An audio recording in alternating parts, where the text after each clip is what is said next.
और अब 5 की बात में बड़ी खबर। अपनी मांगों को लेकर शंभू बॉर्डर पर किसान प्रदर्शन कर रहे हैं और आज पंजाब में इन्होंने रेल रोको आंदोलन एक बार फिर से किया, जिसमें किसान दोपहर के 12 बजे से 3 बजे तक रेल की पटरियों पर बैठे रहे। तो आपको हम तस्वीरें दिखा रहे हैं, एक मोहाली की, दूसरी तस्वीर है शंभू बॉर्डर की। और यहाँ पर किसान जो हैं वो रेलवे ट्रैक पर बैठे रहे हैं, जिसके चलते यात्रियों को परेशानी हुई। किसानों ने पंजाब के मोगा में, फरीदकोट, गुरदासपुर, जालंधर, पठानकोट, होशियारपुर, फिरोजपुर, लुधियाना सहित कई दूसरी जगहों पर भी रेलवे ट्रैक पर प्रदर्शन किया है।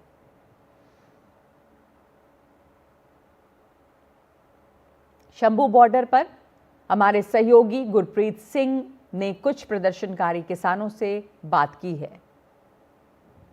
इस वक्त हम शंभू बॉर्डर पे हैं और शंभू बॉर्डर पे किसान रेलवे ट्रैक पे बैठे हुए हैं। पिछले काफ़ी महीनों से वो लगातार प्रोटेस्ट कर रहे हैं और दिल्ली जाने की भी कोशिश कर रहे थे, लेकिन उनको दिल्ली जाने नहीं दिया। लेकिन इसी बीच में पार्लियामेंट्री कमेटी कुछ रिकमेंडेशन करती है, जिसमें एमएसपी की भी बात करते हैं और प्रधानमंत्री किसान सम्मान निधि को डबल करने की भी बात करते हैं। आइए किसानों से बात करते हैं और जानते हैं उनकी क्या राय है इस पूरी पार्लियामेंट्री कमेटी की रिकमेंडेशन को लेके। तो आपका बहुत बहुत स्वागत है एनडीटीवी में।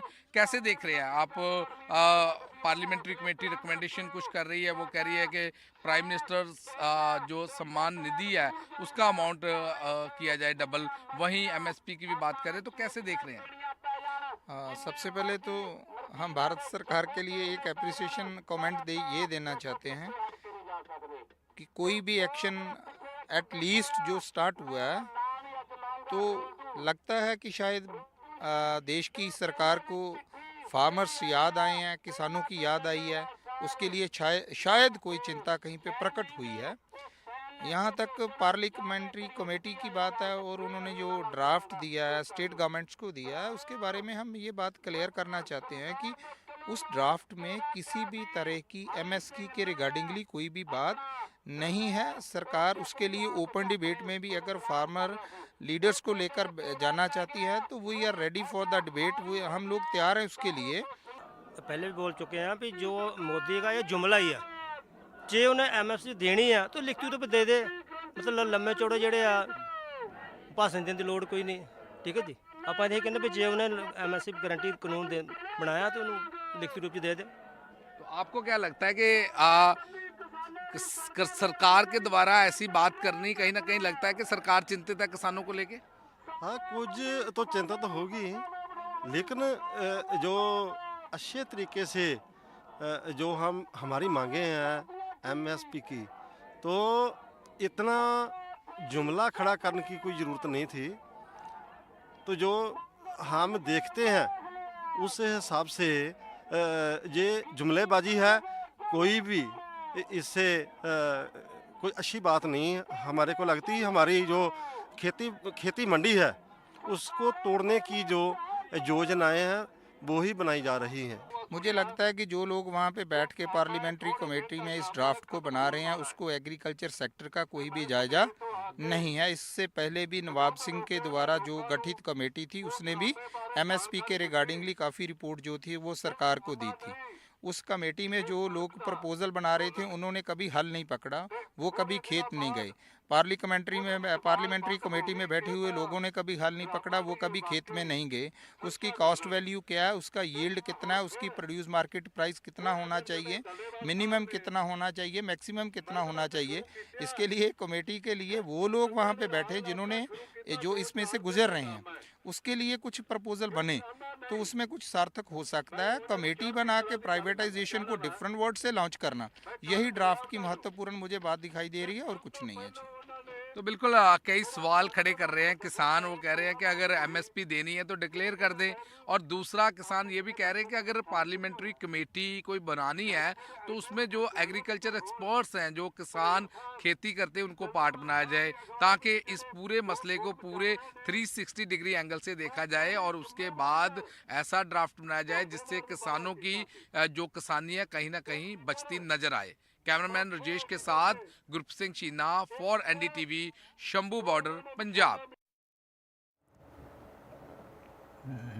किसान आंदोलन के बीच संसदीय पैनल ने फसलों पर एमएसपी यानी कि मिनिमम सपोर्ट प्राइस की कानूनी गारंटी देने की सिफारिश की है। किसान लंबे समय से एमएसपी की कानूनी गारंटी की मांग कर रहे हैं। कृषि, पशुपालन और खाद्य प्रसंस्करण संबंधी स्थायी समिति ने पीएम किसान सम्मान निधि योजना के तहत सालाना मिलने वाली 6,000 रुपए की आर्थिक मदद को दोगुना यानी कि 12,000 रुपए सालाना करने की सिफारिश भी की है। कांग्रेस सांसद चरणजीत सिंह चन्नी की अध्यक्षता वाली इस समिति का मानना है कि पीएम किसान योजना का दायरा बढ़ाते हुए इसमें काश्तकारों और खेत मजदूरों को भी शामिल किया जा सकता है। तो ये जो रेकमेंडेशंस हैं वो क्या क्या हैं और इस समय जो किसान एक बार फिर से सड़कों पर और रेलवे ट्रैक पर उतर आए हैं वो किस वजह से? तो हमारे साथ देवेंद्र शर्मा जी मौजूद हैं जो फूड पॉलिसी एक्सपर्ट हैं। और देवेंद्र जी, स्वागत है आपका। ये तमाम लोगों के लिए जो देख रहे हैं, दर्शक हैं, ये एक बार समझना चाहेंगे कि इस समय मुख्य मांगें किसानों की क्या हैं, क्यों एक बार फिर लोग किसानों को सड़कों पर, रेलवे ट्रैक पर देख रहे हैं। आम लोगों को परेशानी होती है और इससे नाराजगी भी होती है कि किसान ऐसा क्यों कर रहे हैं फिर, तो क्या मुख्य मांगे हैं? किसान आंदोलन हुआ था 2020-21 वाला, उसमें एक डिमांड जो उभर कर आई थी वो ये थी कि किसानों को जो एमएसपी है उसका लीगली बाइंडिंग वो होना चाहिए, यानी कानूनी अधिकार उसको मिले। किसानों का ये मानना था कि अभी देश में तकरीबन अगर हम पार्लियामेंट का भी डाटा देखते हैं तो पार्लियामेंट में जो डाटा पेश किया गया है उसको देखते हैं तो तकरीबन 14% किसानों को एमएसपी मिलता है और बाकी जो 86% किसान रह गए हैं उनको एमएसपी नहीं मिलता। तो किसानों का ये जो डिमांड है, इतने दिनों से आप देख रहे हैं प्रोटेस्ट चलते आ रहे हैं और अभी तो पंजाब हरियाणा बॉर्डर पर आजकल अभी भी आपके प्रोग्राम में भी बताया गया कि वो प्रोटेस्ट जो हैं चल रहे हैं और इसी डिमांड के लिए हैं कि किसानों को एमएसपी पे कानूनी अधिकार मिले। मुझे लगता है कि जो ये पार्लियामेंट की कमेटी, स्टैंडिंग एडवाइजरी कमेटी ने जो रिकमेंडेशन दिया ये बहुत महत्वपूर्ण है।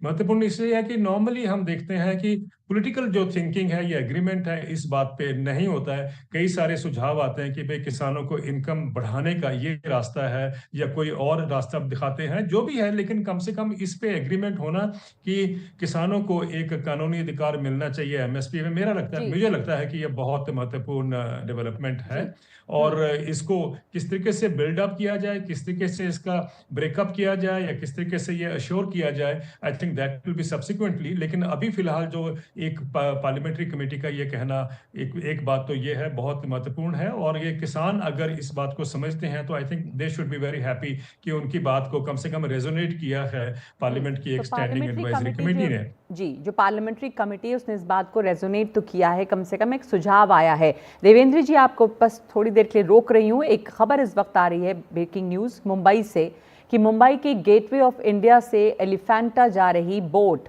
पानी में डूब रही है। ये मुंबई के गेटवे ऑफ इंडिया से एलिफेंटा जो बोट सर्विस जाती है, खबर है कि बोट पर कई यात्री सवार हैं और बोट जो है समंदर में डूब रही है इस वक्त। कई यात्री हैं इसके ऊपर, सभी को बचाने की कोशिश में आसपास से गुजरने वाले बोट के लोग ये कोशिश कर रहे हैं। और इस वक्त की स्थिति क्या है, ये क्यों ये हादसा हो पाया है और मदद अभी तक नहीं मिल पाई है कुछ, लेकिन कोशिश हो रही है उन्हें बचाने की। लेकिन अब तक और ज़्यादा इसके ऊपर विस्तार पता नहीं चला है। जैसे ही और डिटेल्स मिलेंगी हम आपको बताएंगे। पारस हमारे साथ है, मेरे सहयोगी। पारस, बताइए क्या जानकारी है? कुछ तस्वीरें भी नजर आ रही हैं अभी। जी बिल्कुल, ये मुंबई के गेटवे ऑफ इंडिया के पास का मामला है। गेटवे ऑफ इंडिया पे से फेरी सर्विस चलती है, एलिफेंटा जाती है ये सर्विस, और इसी बीच में जो है एलिफेंटा के लिए एक जो फेरी सर्विस है वो जा रही थी, उस समय ये पूरा हादसा हुआ है जिसमें तकरीबन 30 के आसपास लोग बताए जा रहे हैं, मगर अभी तक आधिकारिक जो आंकड़ा है वो सामने नहीं आया है। इस हादसे के बाद जो आसपास के लोग हैं, आसपास की जो नावें थी वो बचाने की कोशिश कर रही हैं लोगों को जो इस बोट से नीचे गिरे हुए हैं। जब ये बोट पूरी तरीके से डूब रही थी उस समय, तो ऐसे में अभी प्रिलिमिनरी जांच में जो बात सामने आई है वो अभी तक इतनी ही आई है कि ये पूरा हादसा हुआ है और उसमें लोगों को जो है वो बचाने की कोशिश की जा रही है, उनको रेस्क्यू करने की कोशिश की जा रही है। पुलिस की टीम, बाकी के जितने भी लोग हैं वो वहाँ पहुंचने की कोशिश कर रहे हैं। जल्दी वहाँ पर पहुंचा जाएगा और लोगों को बचाने की जो मुहिम है वो तेज की जाएगी।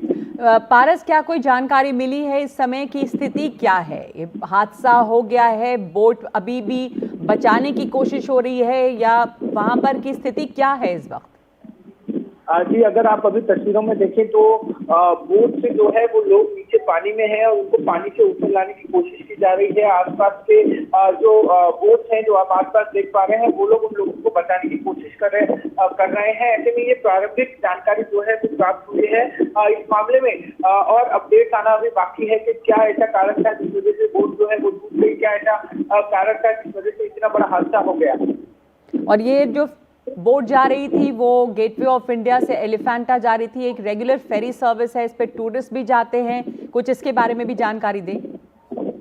जी, अभी इस बारे में पूर्ण तरीके से साफ नहीं हो पाया है कि ये वही फेरी सर्विस थी जो एलिफेंटा की ओर जाती है या कोई प्राइवेट बोट थी या कोई प्राइवेट जहाज और किसी का था, ये अभी साफ नहीं हो पाया है। हालांकि अभी सिर्फ जो तस्वीरें सामने आई हैं उससे इतना ही जानकारी पता चल पाई है कि तकरीबन 30 से आसपास लोग एक बोट पर सवार थे और एलिफेंटा की ओर जा रहे थे और उस समय ये पूरा हादसा हुआ है।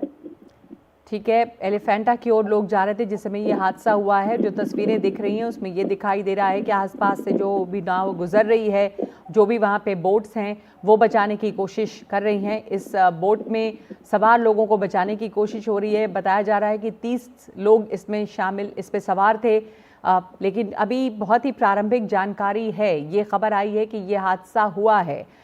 समंदर में डूबती हुई बोट पर 30 लोग सवार थे, उन्हें बचाने की कोशिश चल रही है।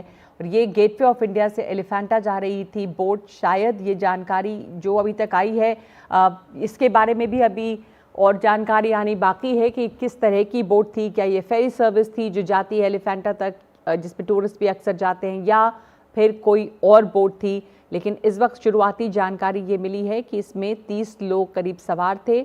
बोट जो है वो समंदर में डूबी और आसपास से गुजर रही जो नावें थीं वो लोगों को बचाने की कोशिश कर रही हैं।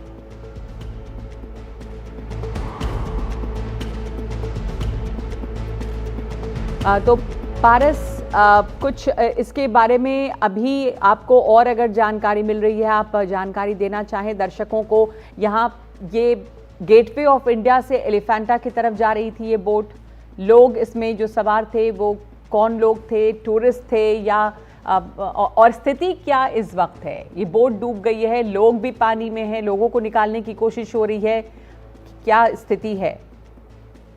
जी बिल्कुल, जो जेओसी से जानकारी हमें मिल रही है उसके अनुसार प्रारंभिक जानकारी ये है कि एलिफेंटा जा रही ये नीलकमल नौका उसका नाम था जो उड़न में आती है, वहीं ये बोट जो है वो डूबती है। प्रारंभिक जानकारी ये है कि इसमें 30 से 35 यात्री जो है वो सवार थे।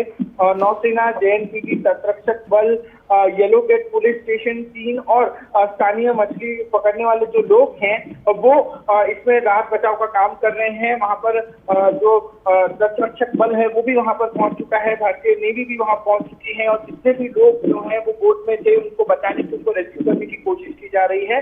प्रारंभिक रूप से अभी इतनी जानकारी मिली है और जितनी की सारी एजेंसियां हैं वो पूर्ण तरीके से काम कर रही है। जितने भी लोग बोट से नीचे गिरे हैं जबकि बोट डूब रही थी उस समय, उनको सबको बचाने की कोशिश की जा रही है और सारे लोगों को रेस्क्यू किया जा रहा है। जी हाँ, एक बार फिर से हम अब दर्शकों को जानकारी दे दें कि ये फेरी है जो जिसमें लोग सवार थे और वो गेटवे ऑफ इंडिया से एलिफेंटा जा रही थी। वहाँ पर ये बोट जो है या जो फेरी सर्विस है वो समंदर में डूबने लगती है। इस पे लोग भी सवार थे, बल्कि इसके विजुअल्स, इसकी तस्वीरें भी सामने आई हैं जब बोट जो है वो या जो फेरी सर्विस है वो समंदर में डूबने लगी है। और तस्वीरों में ये दिख रहा है कि लोग जो हैं लाइफ जैकेट पहने हुए हैं, उनको बचाने की कोशिश हो रही है, उनको दूसरी बोट पे डाला जा रहा है और धीरे धीरे जो ये बोट है वो पानी के अंदर डूबती चली जा रही है। अब ये अभी साफ बहुत नहीं है कि कितने लोगों को इसमें से बचाया जा सका है। ये कहा जा रहा है कि 30 लोग इस पर सवार थे, इसमें से कुछ लोगों को बचाया भी गया है। आप अपने टेलीविज़न स्क्रीन पर जो तस्वीरें देख रहे हैं उसके बारे में आपको एक बार फिर से जानकारी दे दें जो दर्शक हमारे साथ जुड़े हैं अभी अभी। ये मुंबई की तस्वीरें हैं, मुंबई के समंदर की तस्वीरें हैं, जहां पर गेटवे ऑफ इंडिया से एलिफेंटा के बीच में जा रही एक बोट डूबने लगी और ये उसकी तस्वीरें भी सामने आई हैं। आप देख रहे हैं ये तस्वीर में वो बोट नज़र आ रही है जहां पर बोट धीरे धीरे डूब रही है, जिसे कह रहे हैं समंदर में सिंक करने लगी और आसपास से गुजर रही जो नावें थी, जो बोट्स थी, वो मदद कर रही थी यहाँ पर लोगों को बचाने के लिए। लोग भी कुछ के एक ऑरेंज रंग यहाँ दिखाई दे रहा है जो लाइफ जैकेट का रंग होता है ताकि दूर से नज़र आए, और लाइफ जैकेट पहने हुए लोग दिखाई दे रहे हैं। उन लोगों को निकाला जा रहा है। ये साफ नहीं है कि लोगों को निकालकर दूसरी बोट में सवार कराया जा रहा है या किस वक्त की स्थिति क्या है। बस बहुत शुरुआती जानकारियां अभी आई हैं। बोट पर सवार लोगों को बचाने की कोशिश चल रही है। गेटवे ऑफ इंडिया से एलिफेंटा जा रही बोट डूबी है। किस किस्म की बोट थी, ये फेरी सर्विस थी या किसी और तरह की बोट थी, पारस दामा हमें बता रहे थे कि अभी इसके बारे में भी पक्की जानकारी नहीं है। एक शुरुआती जानकारी और पूरा फोकस जो है वो इस वक्त वहाँ पर इस बात पर है कि लोगों को किसी तरह से निकाला जाए, बचाया जाए, इस बड़े हादसे को किसी तरह से कम नुकसान हो पाए, ये कोशिश हो रही है इस वक्त। तो तस्वीर आपको हम दिखा रहे हैं, एक्सक्लूसिव तस्वीरें आप देख रहे हैं सिर्फ एनडीटीवी इंडिया पे। मुंबई में समंदर में गेटवे ऑफ इंडिया से एलिफेंटा जाते वक्त एक बोट जो है वो समंदर में डूबने लगी है, जिससे लोगों को इस वक्त बचाने की कोशिश की जा रही है। तो ये बड़ी खबर इस वक्त आ रही है मुंबई से। इस खबर की जानकारी जैसे जैसे हमें और मिलती है, इसके बारे में जो डिटेल्स सामने आएंगे, लगातार हम आपको इसकी तमाम ताज़ा जानकारियां देते रहेंगे। एक बहुत बड़ा हादसा ये है। उम्मीद करते हैं कि ज़्यादा से ज़्यादा लोग इसमें बचाए जा सकें। ये कहा जा रहा है कि 30 लोग इसमें सवार थे जिस वक्त इस तरह का ये हादसा हुआ है। तो एक ब्रेक ले रहे हैं इस वक्त हम और फौरन लौटते हैं इस बड़ी खबर पे। जुड़े रहिए एनडीटीवी इंडिया के साथ।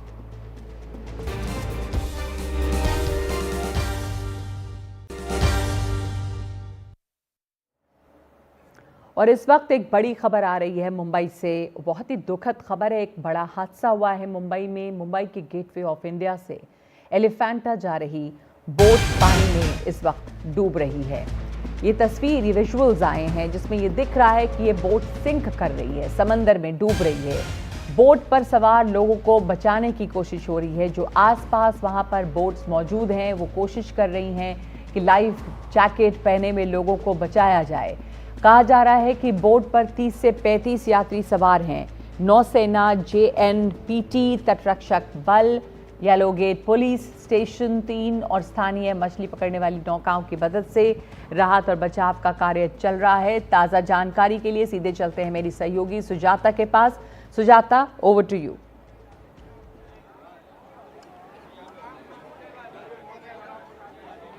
बिल्कुल नगमा, देखिए ये जो पूरी खबर है ये कुछ ही समय पहले आई है, जहां पर एक बोट जिसमें कई यात्री सवार थे गेटवे ऑफ इंडिया से एलिफेंटा की ओर बढ़ रहे थे और तभी उनकी बोट एलिफेंटा की तरफ बस पहुंचने वाली थी कि वो पानी में जो है डूबना शुरू हो गई है, जिसके चलते बोट पर बताया जा रहा है कि लगभग 30 से ज़्यादा यात्री सवार थे और जो उसके ठीक बगल में दूसरी बड़ी बोट मौजूद थी उस पर जो लोग मौजूद थे वो लोग उनसे उन्हें बचाने की कोशिश कर रहे हैं। बोट को फिलहाल वापस वहाँ से जिन लोगों को रेस्क्यू किया गया है उन्हें दोबारा से एलिफेंटा की ओर से गेटवे की ओर ले जाया जा रहा है। हम इस समय गेटवे पर मौजूद है और अगर आप यहाँ पर देखें तो जिस प्रकार की भीड़ यहाँ पर रोजाना उमड़ती है ये इसी प्रकार होती है और कई सारे लोग यहाँ पर बोट राइड्स करने आते हैं। जो यहाँ की बोट हैं वो कई जगहों पर जाती है। कुछ बोट्स हैं वो अलीबाग जाती हैं, कुछ एलिफेंटा जाती है और कुछ बस बोट राइड कराती हैं। और यहाँ पर भी अगर आप देखेंगे इस समय तो जिस प्रकार की यहाँ पर भीड़ है ये बोट राइड के लिए यहाँ पर आई हुई है, लेकिन क्योंकि वहाँ पर जो बोट डूबी है, जो जॉइंट ऑपरेशन सेंटर्स वहाँ पर पहुँचे हुए हैं उनका कहना है कि बोट पर लगभग 30 लोग सवार थे और वो लोग जो है वहाँ से जाकर उन्हें जैसे ही जो बैलेंस बिगड़ा, जिसके बाद से उन्हें यहाँ पर तुरंत रेस्क्यू किया जा रहा है। और जो जानकारी मिल रही है उसमें एलिफेंटा के लिए जाने वाली इस बोट का नाम नीलकमल था, जो एक फेरी बोट थी। और जब यहाँ से यानी गेटवे ऑफ इंडिया से हम बढ़ते हैं उस डायरेक्शन में, तो जो रास्ते में एक इलाका पड़ता है जिसका नाम करंजा है, वहाँ पर इस बोट की डूबने की जो जानकारी है वो आ रही है। इसमें करीब 30 से 35 यात्री फिलहाल सवार थे और अक्सर एक बोट में जो है 30 से 35 यात्री सवार होते हैं। जो बोट डूबी है आपको उसके विजुअल्स दिखाते हैं कि इस प्रकार की सिमिलर बोट है, इसी स्ट्रक्चर की होती है जो पानी में फिलहाल डूबी है। मौके पर इस समय जो तमाम नौसेना और JNPT कोस्ट गार्ड के लोग हैं वो लोग मौजूद है और कोशिश की जा रही है कि ज़्यादा से ज़्यादा लोगों को जो है वहाँ से निकाल कर रेस्क्यू कर दोबारा से गेटवे ऑफ इंडिया पर ले जाया जाए। ये जो बोट आप देख रही हैं लकड़ी की बनी हुई बोट है और अक्सर इस पर सिर्फ लोग जाते हैं, वरना कई ऐसी भी बोट होती हैं जिन पर गाड़ियाँ भी लोग लेकर जाते हैं। हालांकि उस बोट पर सिर्फ लोग मौजूद थे और क्योंकि कहा जा रहा है कि इस समय हवा थोड़ी सी तेज़ बह रही है और लोग ज़्यादा मौजूद थे, जिसके चलते बोट का बैलेंस बिगड़ा और इस प्रकार की घटना हुई है। आप बोट राइड करवाते हैं? हाँ। कहाँ से कहाँ तक की बोट राइड करवाते हैं? ये एलिफेंटा से गेटो में, मांडवा से गेटो में। तो आप बोट राइड कराते हैं तो एक ऐसी बोट पे कितने लोगों को रहने का इजाज़त है? कितने लोग रह सकते हैं? इसमें 45 आदमी जाते हैं। 45 लोग। आपको पता है एक बोट डूब रही है एलिफेंटा की तरफ? वो मेरे को मालूम नहीं। हाँ, लेकिन उस पे 30 से 35 लोग मौजूद थे। क्या कारण हो सकता है? बोट कैसे डूब सकती है? क्या कुछ बैलेंस बिगड़ा हो या सिस्टम में कुछ खराबी हो सकती है? मैडम मेरे को तो मालूम नहीं, अभी आया हूँ, अभी आदमी लोग तो ऐसी घटना कभी पहले हुई है कि पहले कभी बोट डूब गई हो कुछ? ऐसा तो कुछ नहीं हुआ, मैं देखा कुछ को भी कुछ प्रॉब्लम नहीं हुआ। हाँ। इतना ही मेरे को मालूम। लेकिन इस पे 40 से 45 लोग जा सकते हैं। हाँ, अलीबाग, मांडवा और एलिफेंटा। ये एलिफेंटा और हार्बर लाइन पे चलते हैं। ये कहाँ जा रही है? ये आधा घंटा के लिए रनिंग। अच्छा, आधा घंटा घुमाने के लिए। तो ऐसी जो बोटें हैं लकड़ी वाली यहाँ पर जिसमें जो यात्री जाते हैं वो महज कुछ ऐसे आधे घंटे की बोट राइड के लिए जाते हैं, समुद्र का मज़ा लेकर ये लोग वापस लौट आते हैं। और जो वो बोट थी वो जा रही थी एलिफेंटा केव्स, जहाँ पर रोज़ाना लोग बढ़ते हैं, क्योंकि अगर आप देखेंगी तो यहाँ पर वीकेंड पर और ज़्यादा भीड़ होती है। हालांकि क्योंकि आज वीकडे हैं तो एक बोट पर जिस पर 45 लोग और 50 लोग बैठ सकते हैं उस पर महज 35 लोग मौजूद थे जब ये बोट डूबी है। फिलहाल जो लोग हैं उन्हें रेस्क्यू कर वापस ले आया जा रहा है। कहा जा रहा है कि बोट पर जितने लोग मौजूद थे सभी को रेस्क्यू कर लिया गया है और लगभग ज़्यादा से ज़्यादा लोगों को वहाँ पे बचाकर वापस ले जाया जा रहा है। और ऐसे में जो जॉइंट ऑपरेशन सेंटर है, जैसे उन्हें जानकारी मिली वो मौके पर पहुँचे और वहाँ से लोगों को जो है बचाकर वापस से ले आया गया है, क्योंकि आपातकालीन मामला था और जो स्थिति थी वो कहीं ना कहीं डराने वाली थी। जिस प्रकार के वीडियोस जो सामने आ रहे थे जिसमें नज़र आ रहा था कि लोग जो है चिल्ला रहे हैं, मदद की गुहार लगा रहे हैं, क्योंकि पानी काफ़ी ज़्यादा गहरा होता है। बड़ी बड़ी शिप्स जो है इस पानी पर महज चल पाती हैं, जिसके चलते यहाँ पर इस प्रकार की जो स्थिति है वो आती है।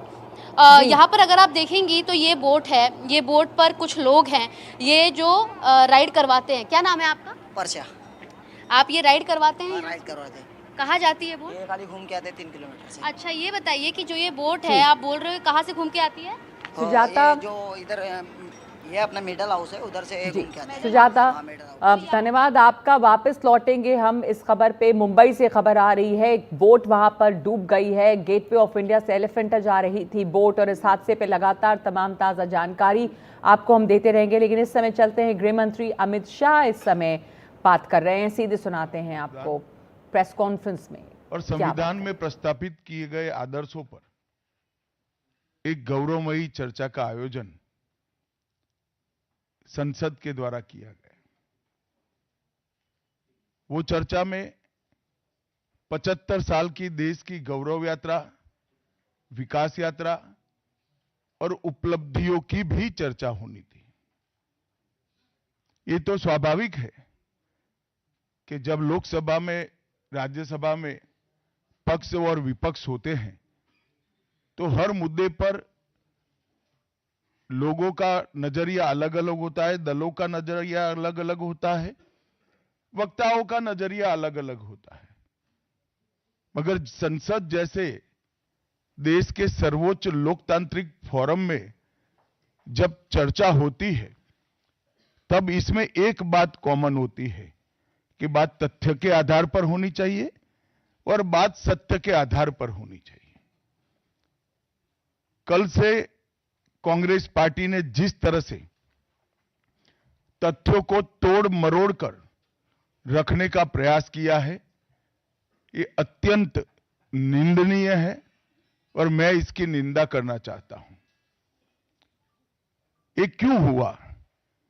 क्योंकि भारतीय जनता पार्टी के वक्ताओं ने संविधान पर, संविधान की रचना के मूल्यों पर, और जब जब कांग्रेस या भारतीय जनता पार्टी का शासन रहा तब शासन ने संविधान के मूल्यों का किस तरह से मूल्यांकन किया, संरक्षण किया और संवर्धन किया, इस पर फैक्ट के साथ भारतीय जनता पार्टी के वक्ताओं ने अनेक उदाहरणों के साथ जनता के सामने विषय रखे और उसमें वो तय हो गया कि कांग्रेस पार्टी आंबेडकर जी विरोधी पार्टी है, कांग्रेस पार्टी आरक्षण विरोधी पार्टी है, कांग्रेस पार्टी संविधान विरोधी पार्टी है, कांग्रेस पार्टी ने सावरकर जी का भी अपमान किया, कांग्रेस पार्टी ने आपातकाल डालकर संविधान के सारे मूल्यों की धज्जियां उड़ा दी, नारी सम्मान को भी सालों तक दरकिनार किया, न्यायपालिका का हमेशा अपमान किया, सेना के शहीदों का अपमान किया और भारत की भूमि तक को संविधान तोड़कर विदेशी देशों को देने की हिमाकत कांग्रेस पार्टी के शासन में हुई। जब ये पूरा सत्य उजागर हो गया तब कल से कांग्रेस पार्टी ने फिर एक बार अपनी पुरानी पद्धति को आजमाते हुए बातों को तोड़ मरोड़ कर और सत्य को असत्य के कपड़े पहनाकर समाज में भ्रांति फैलाने का एक कुत्सित प्रयास किया है। संसद में जब चर्चा हो रही थी, ये सिद्ध हो गया कि बाबा साहेब आंबेडकर का कांग्रेस ने किस तरह से पुरजोश विरोध किया था। बाबा साहब के न रहने के बाद भी किस प्रकार से कांग्रेस ने बाबा साहब को हाशिए पर ढकेलने का प्रयास किया।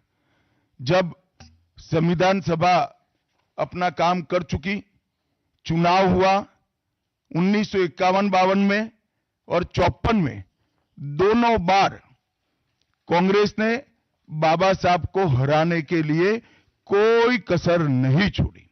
यहां तक कि फ्रेंडली चुनाव होता है, स्पिरिट वाला चुनाव होता है, ऐसा चुनाव भी नहीं था।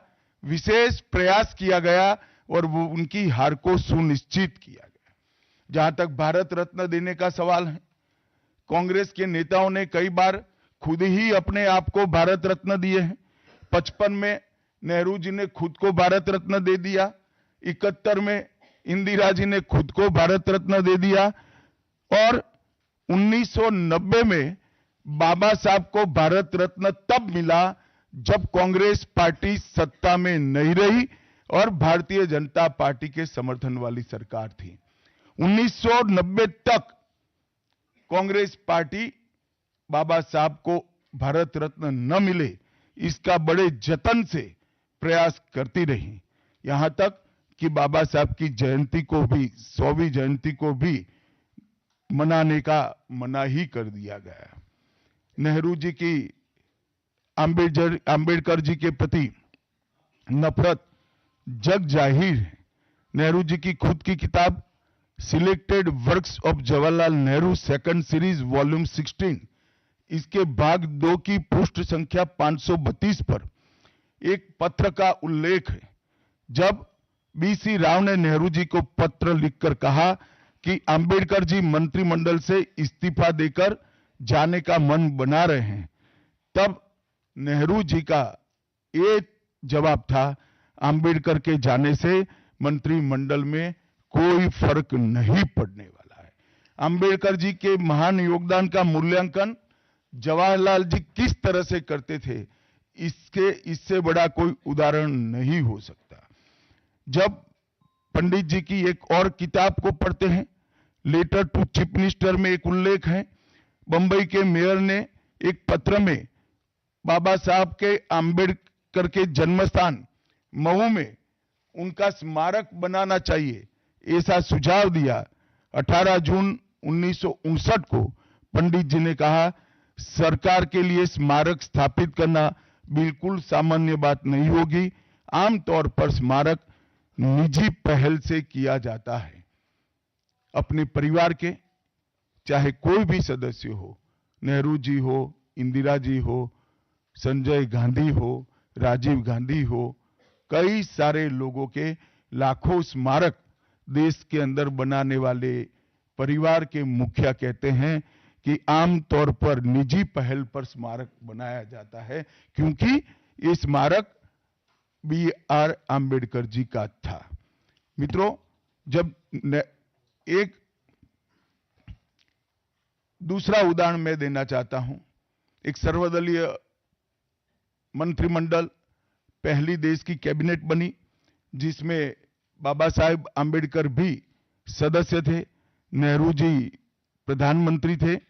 नेहरू जी की किताब selected works of Jawaharlal Nehru में एक और उल्लेख आता है। नेहरू जी के आश्वासन के बावजूद आम्बेडकर जी को कोई महत्वपूर्ण विभाग नहीं दिया गया, और ये स्पष्ट इसके अंदर उल्लेख है कि सरकार की नीतियों, विशेषकर विदेश, रक्षा और अनुसूचित जाति और जनजाति से जुड़ी हुई नीतियां और 370 के खिलाफ आम्बेडकर जी थे। जब एक और कांग्रेस पार्टी है, बाबा साहेब आम्बेडकर का कोई स्मारक जब तक कांग्रेस सत्ता में रही बड़ा नहीं बना। जहां जहां विपक्ष की सरकारें आती गई, स्मारक बनते गए। भारतीय जनता पार्टी की सरकारों ने और नरेंद्र मोदी जी की सरकार ने बाबा साहब के जीवन के संबंधित पंच तीर्थ का विकास किया। मध्य प्रदेश में महू, लंदन में वो स्थान जहां बाबा साहब पढ़ते थे, नागपुर में दीक्षा भूमि, दिल्ली में महापरिनिर्वाण स्थान और महाराष्ट्र के मुंबई में स्थित चैत्य भूमि का विकास करने का काम भारतीय जनता पार्टी की सरकारों ने किया। 19 नवंबर 2015 को नरेंद्र मोदी जी ने आम्बेडकर जी के सम्मान में 26 नवंबर को संविधान दिन घोषित किया। डॉक्टर आम्बेडकर इंटरनेशनल सेंटर की स्थापना भी की। 2018 में प्रधानमंत्री नरेंद्र मोदी जी ने महापरिनिर्वाण स्थल पर डॉक्टर आम्बेडकर स्मारक का उद्घाटन किया, जो लगभग 2 एकड़ में फैला है। मित्रों, मैं आज जब आप सबके सामने उपस्थित हुआ हूं, तब राज्यसभा में मेरे बयान को तोड़ मरोड़ कर पेश किया गया। मेरा मीडिया के सभी मित्रों से आग्रह है, कांग्रेस ने सार्वजनिक जीवन में ये जो पद्धति की है कि बयानों को तोड़ मरोड़ कर पेश करना, हो हल्ला मचाना और भ्रांति खड़ी करना। पहले उन्होंने नरेंद्र मोदी जी के भी एडिटेड बयानों को सार्वजनिक किया। चुनाव जब चल रहा था, मेरे बयान को AI का उपयोग कर एडिट किया गया और पूरे देश में इसको प्रसारित करने का घृणित काम किया गया। और आज आम्बेडकर जी के लिए मेरी बात को तोड़ मरोड़ कर वो पेश कर रहे हैं। मैं स्पष्टता के साथ कहना चाहता हूं, मीडिया को विनती भी करना चाहता हूं कि मेरा पूरा बयान जनता के सामने रखिए। मैं वो पार्टी से आता हूं जो पार्टी कभी आम्बेडकर जी का अपमान नहीं कर सकती। पहले जनसंघ और फिर भारतीय जनता पार्टी ने हमेशा आम्बेडकर जी के सिद्धांतों के आधार पर चलने का प्रयास किया है। जब जब भारतीय जनता पार्टी शासन में रही, आम्बेडकर जी के सिद्धांतों का हमने प्रचार किया है, प्रसार किया है। आरक्षण को और मजबूत करने का काम भारतीय जनता पार्टी ने किया है। इन्होंने जिस प्रकार से आरक्षण को भी विरोध किया, वो भी हम सब जानते हैं। पिछड़ा वर्ग आयोग, काका साहेब कालेलकर आयोग 53 में बना, 55 में रिपोर्ट आई, आज तक वो रिपोर्ट को लागू नहीं किया गया। 31 दिसंबर 1980 को मंडल आयोग बना, मंडल आयोग की रिपोर्ट आई। 80 में इंदिरा जी ने मंडल आयोग को ठंडे बस्ते में डाल दिया। 90 में जब गैर कांग्रेसी सरकार आई तब मंडल आयोग की रिपोर्ट लागू हुई। उस वक्त राजीव गांधी विपक्ष के नेता थे और जब मंडल आयोग की रिपोर्ट लागू हुई, प्रस्ताव संसद में आया, राजीव जी ने अपने जीवन का सबसे लंबा भाषण ओबीसी के आरक्षण का विरोध करने के लिए किया। आज मैं फिर से एक बार आग्रह के साथ मीडिया को बताना चाहता हूं, सच्चाई को जनता तक पहुंचाना चाहिए। मेरी पूरी बात बहुत स्पष्टता के साथ, कोई कंफ्यूजन के बगैर राज्यसभा के रिकॉर्ड पर है। आज भारतीय जनता पार्टी के सैकड़ों कार्यकर्ताओं ने ट्वीट कर भी इस सत्य को लोगों के बीच में पहुंचाया है। और जिन्होंने जीवन भर बाबा साहेब का अपमान किया, जिन्होंने जीवन भर बाबा साहब के सिद्धांतों को दरकिनार किया, जिन्होंने जब तक सत्ता में रहे बाबा साहब को भारत रत्न मिलने नहीं दिया, जिन्होंने जब तक सत्ता पर रहे आरक्षण के सिद्धांतों की धज्जियां उड़ाई, वो लोग आज बाबा साहेब आंबेडकर के नाम पे भ्रांति फैलाना चाहते हैं। मैं कांग्रेस के अध्यक्ष खरगे जी को भी कहना चाहता हूं, खरगे साहब, आपका तो कम से कम दायित्व तो बनता है, क्योंकि आप उस वर्ग से आते हो जो वर्ग के लिए बाबा साहब आंबेडकर जी ने पूरा जीवन समर्पित किया। आपने कम से कम कांग्रेस के एक कुत्सित प्रयास में सपोर्ट नहीं करना चाहिए था। मुझे बड़ा दुख है कि आप भी राहुल गांधी जी के दबाव में इसके अंदर शामिल हुए हो। मित्रों, आज जब हम सब यहां बैठे हैं, मैं फिर से एक बार कहना चाहता हूं, कांग्रेस के पास इस संविधान के ऊपर की चर्चा में बाबा साहेब आंबेडकर विरोधी कांग्रेस है, इसका कोई जवाब नहीं बचा। संविधान विरोधी कांग्रेस है, इसका कोई जवाब नहीं बचा। कांग्रेस आरक्षण विरोधी है, इसका कोई जवाब नहीं बचा। कांग्रेस सावरकर विरोधी है, इसका भी कोई जवाब नहीं बचा। कांग्रेस ओबीसी विरोधी है, उसका भी कोई जवाब नहीं बचा। आपातकाल का पाप कांग्रेस के ही समय में हुआ, इसका भी कोई जवाब नहीं बचा। नारी सम्मान का विरोध भी कांग्रेस ने ही किया, वो प्रस्तापित हो गया। न्यायपालिका का अपमान ही कांग्रेस ने ही किया, वो भी प्रस्तापित हो गया। भारत की भूमि को भी संविधान को दरकिनार कर विदेश को सौंपने का पाप भी कांग्रेस ने ही किया, ये भी प्रस्तापित हो गया। तब फिर से एक बार चिर परिचित अपनी पुरानी नीति पर कांग्रेस आई है और उन्होंने मेरे बयान को तोड़ मरोड़ कर आधा ही दिखाकर जनता के सामने रखना और भ्रांति फैलाने का प्रयास किया है। कृपया मेरा पूरा बयान आप सभी लोग जनता तक पहुंचाइए, तो दूध का दूध और पानी का पानी हो जाएगा। मैं उस पार्टी से आता हूं, उस संस्कृति से आता हूं, जो स्वप्न में भी बाबा साहब के विचारों का या बाबा साहब के स्वयं का अपमान नहीं कर सकते।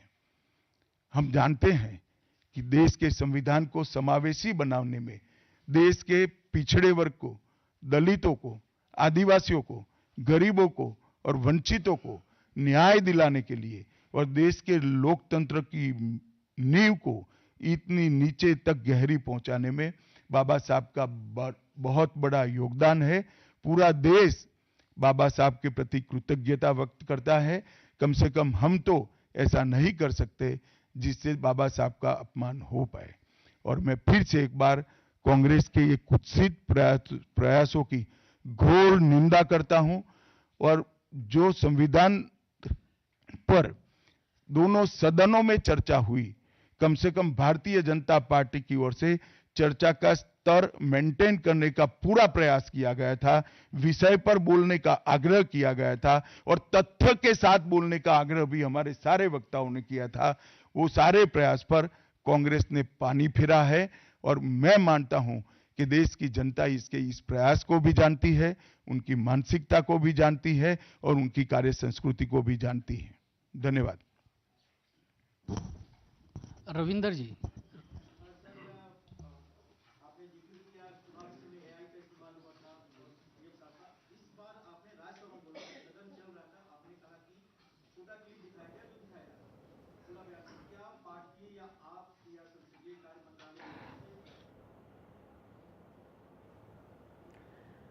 तो गृह मंत्री अमित शाह एक देखिए, मैं संवाददाता सम्मेलन कर पार्लियामेंट रहे के थे। बारे में विपक्ष बाहर के की हमले बात पर की, गृह मंत्री ने ये पलटवार सरकार किया है। लगातार वो कांग्रेस पर हमलावर रहे और कहा कि लीगल देश की पक्ष जनता अब कांग्रेस की मानसिकता को जानती है। कांग्रेस ने सत्ता पर रहते हुए भी अब आरक्षण की धज्जियां उड़ाई हैं, संविधान विरोधी पार्टी है, यानी कि तमाम तरीके से कांग्रेस पर जोरदार हमला बोला है अमित शाह ने। और ये भी कहा कि बीजेपी के सभी सदस्यों ने बहुत कोशिश की कि वो संसद को चलने दें और अपनी बातों को तथ्यों के साथ रखें, लेकिन कांग्रेस ने ऐसा नहीं करने दिया है और कांग्रेस के इस प्रयास की मैं निंदा करता हूं। इस्तीफा मांग रहे हैं, इनको आनंद होता है तो शायद मैं दे भी दूं, मगर इससे इनकी समस्या का अंत नहीं।